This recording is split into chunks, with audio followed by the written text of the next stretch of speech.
Bonjour à tous et bienvenue sur Copo & Co pour ce nouvel épisode qui commence en extérieur mais qui va vite aller vers l'intérieur. On est ici chez moi.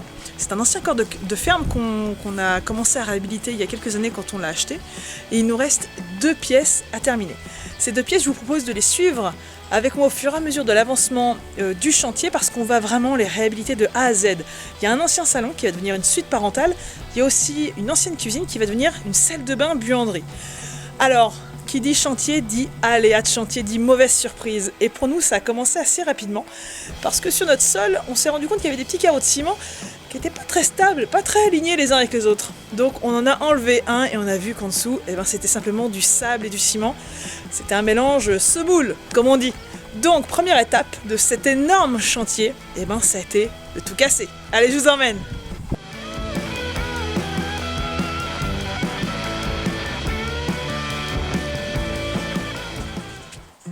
Alors vous l'aurez compris, nous on aurait vraiment préféré poser juste un parquet flottant.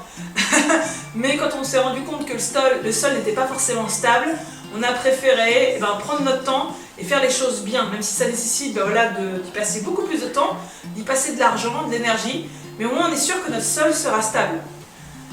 Évidemment il y a des contraintes, déjà il faut libérer tout ça, ça prend énormément de temps, pour éviter de creuser trop, parce que c'est pas l'objectif non plus.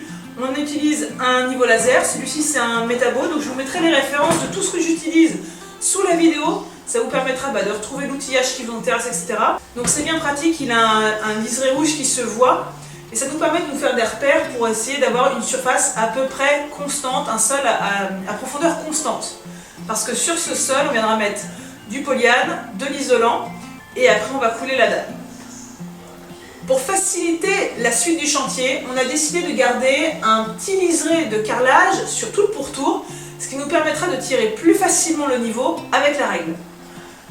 La contrainte qui est liée à ça, c'est surtout parce qu'en fait on a des murs qui sont en briques, qui sont juste posés sur le sol, et on ne voulait pas trop s'approcher des fondations de ces murs, parce qu'il y en a déjà qui sont fissurés, et donc on avait peur que ça les fragilise, et limite que ça s'écroule.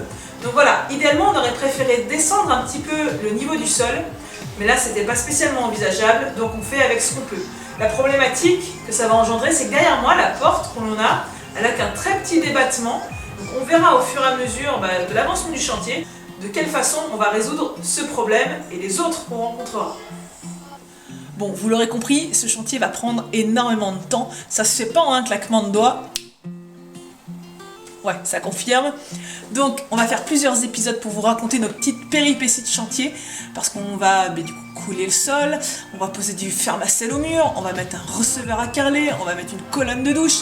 Donc, je vous présenterai ça, les réussites, les échecs. Comme ça, vous pourrez vous en inspirer et puis peut-être que ça vous motivera pour vos propres travaux, vous inspirera. En tout cas, je l'espère.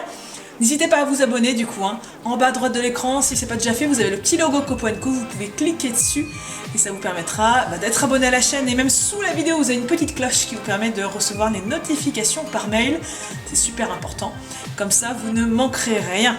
J'espère que vous allez aimer cette vidéo et les suivantes. Allez, c'est parti! On s'y met.